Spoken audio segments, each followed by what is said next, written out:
안녕하세요 여러분, 성공합시다. 하나님은 우리를 걸작품으로 만드셨는데 정말 그 만드신 대로 멋지게 살고 싶지 않으세요? 오늘 그 비밀이 본문 안에 있는데요, 한번 들어가 보도록 할게요.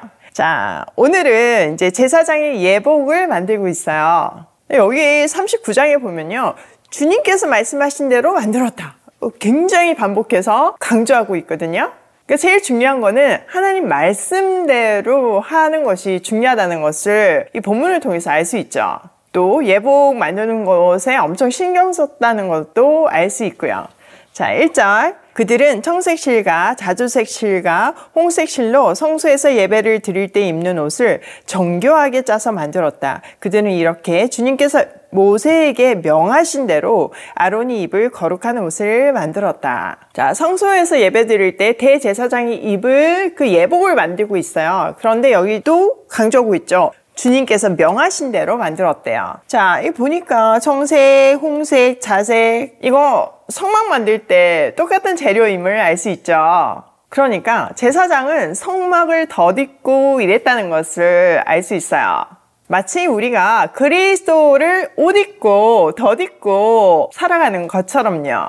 자, 그리스도를 덧입었다는 얘기는 무슨 의미인가요? 맞아요. 우리의 삶 속에서 그리스도가 보여야 한다는 말이죠. 이 예복이 말씀대로 그대로 지어진 것처럼 우리의 삶도 말씀대로 살아야 한다는 의미예요. 자, 2절. 금실과 청색실과 자주색실과 홍색실과 가늘게 꼰 모시실로 에봇을 만들었다. 금을 얇게 두들겨 가지고 오려내어서 실을 만들고 청색실과 자주색실과 홍색실과 가는 모시실을 섞어가며 정교하게 감을 짰다. 에봇의 양쪽에 멜빵을 만들어서 에봇을 입을 때 멜빵을 조여서 조정하게 하였다. 에봇 위에 띌, 허리띠는 에봇을 짤 때와 같은 방법으로 금실과 청색실과 자주색 실과 홍색 실과 가늘게 꼰 모시실로 짜서 에봇과 한데 이어 붙였다. 이것은 모두 주님께서 모세에게 명하신 대로 한 것이다. 자, 금을 얇게 두들겨 가지고 금을 오려 가지고 실을 만들었대요.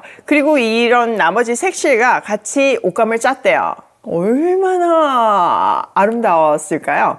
금색으로 바르면 사실 좀 너무 튀고 화려하지만 지금 옷감하고 짰기 때문에 은은한 아름다움이 있음을 알 수 있어요.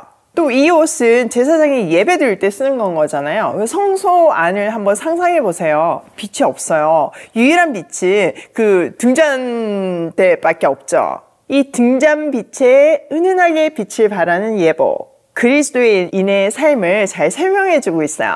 일단 우리도 두들겨지고 오려지고 가늘게 잘라지는 어떤 그런 연단의 과정을 통해서 비로소 정금같이 되어지죠. 그리스도의 성품을 닮아가게 되잖아요. 또 우리도 제사장으로 부름받은 존재잖아요. 그러니까 하나님의 임재 가운데 있을 때만 빛이 발하는 거예요. 성령의 조명을 받을 때에만 비로소 그 아름다움을 발하는 거예요. 마치 이 깜깜한 성소 안에 등잔대에 비칠 때 그 금빛 옷이 빛을 발하듯이요. 어둠 속에서 금실이 무슨 소용이 있겠어요. 그러니까 우리는 그리스도 안에 있어야 되는 거죠. 또 다른 실과 어우러져 가지고 아름다움을 바라는 것도 중요한 포인트잖아요. 우리가 세상 가운데서 빛을 발해야 하는 존재임을 상기시켜 주고 있어요. 자, 6절. 홍옥수 2개를 깎아서 금태에 물리고 인장바지를 새기듯이 그 위에 이스라엘의 아들들의 이름을 새겨 넣었다.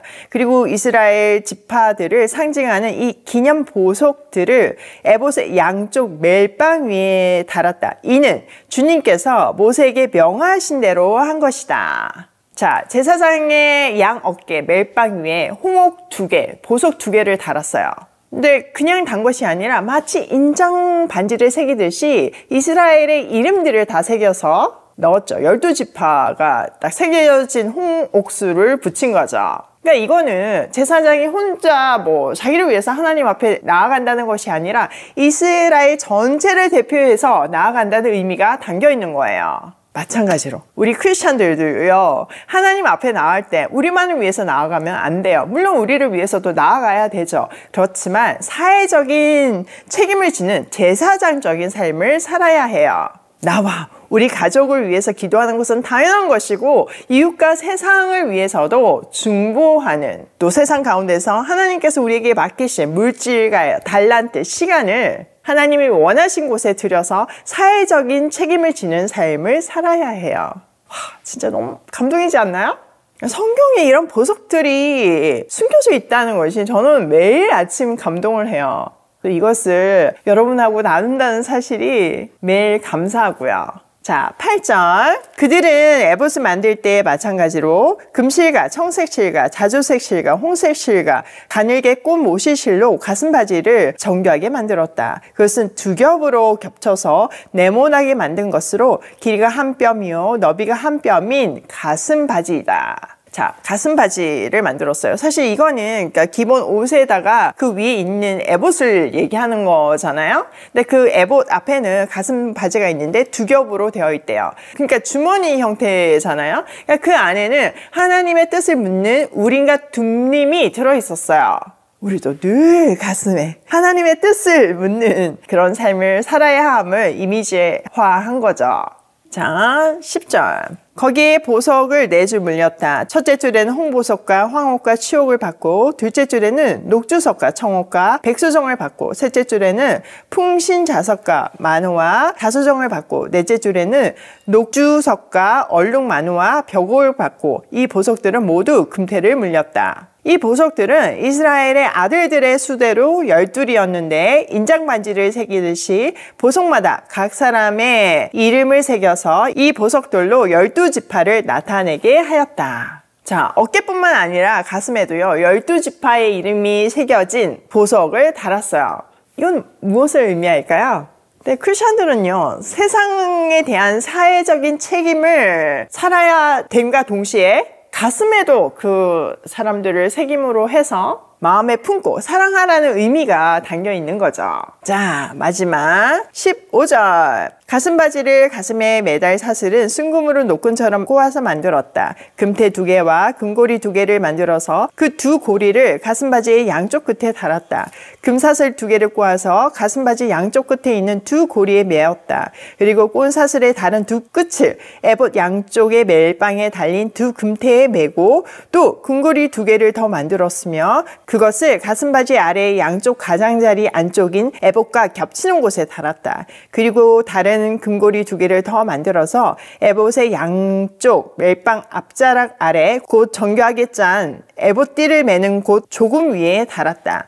청색실로 꼰 끈으로 가슴바지 고리를 에봇 고리에 매대 정교하게 짠 에봇띠 조금 위에다 메어서 가슴바지가 에봇에서 떨어지지 않게 하였다. 이는 주님께서 모세에게 명하신 대로 한 것이다. 자, 자세하게 설명이 되어 있지만 이 모든 것이 하나님의 명령대로 만들어졌다는 것을 강조하고 있어요. 우리가 하나님의 명하신 대로 살 때 가장 복되고 아름답고 행복한 삶을 살 수 있음을 확인할 수 있는 거죠. 자, 오늘 내용을 우리 삶에 한번 적용을 해보면 첫 번째, 하나님의 임재 가운데 있을 때 가장 빛나는 삶을 살 수 있다. 진짜 맞지 않나요? 성막 안을 한번 상상해보세요. 등잔부에 비친 그 금빛이 은은하게 비치는 그 아름다운 장면. 우리도 성령의 임재 안에 있을 때, 하나님의 임재 가운데 있을 때 그렇게 아름다운 빛을 발하는 인생을 살 수 있어요.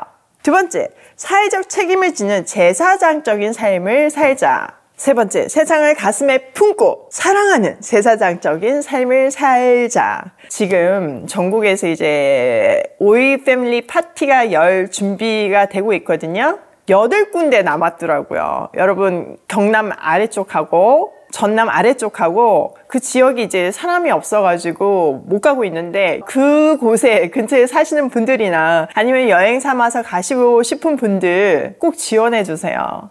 아이들이 너무 기다리는데 저희 못 가요 이렇게 말하기가 너무너무 가슴이 아프거든요. 근데 이제 여러 군데서 이제 소식들이 올라오는데 정말 여러분들 너무 멋지시더라고요. 근데 한결같이요, 정말 하나님의 강력한 부르심에 상황이 안 되는데도 순종하는 그 사연들을 들으면서 와, 이건 정말 하나님이 하시는 거구나. 우리는 오이 패밀리라는 이름으로 사회적인 책임을 감당할 뿐만 아니라 아이들을 가슴에 품고 정말 사랑하는 그런 제사장적인 삶을 사는 공동체구나, 이런 생각을 하면서 너무 감동이었어요. 솔직히 안 바쁜 사람이 어디 있겠어요. 그 멀리까지 어떻게 그 시간을 내서 가겠어요. 그렇지만 환경도 어렵고 여건도 안 되지만 하나님 말씀하실 때 순종하는 여러분이 있기에 세상은 살만하다고 생각해요. 특별히 그 아픈 가운데 있는 아이들을 우리가 정말 건강한 사회인으로, 사랑스러운 우리의 조카로, 오이패밀리 조카로 잘 양육하는 것이 너무 감동이고 또 우리의 책임이라고 믿습니다.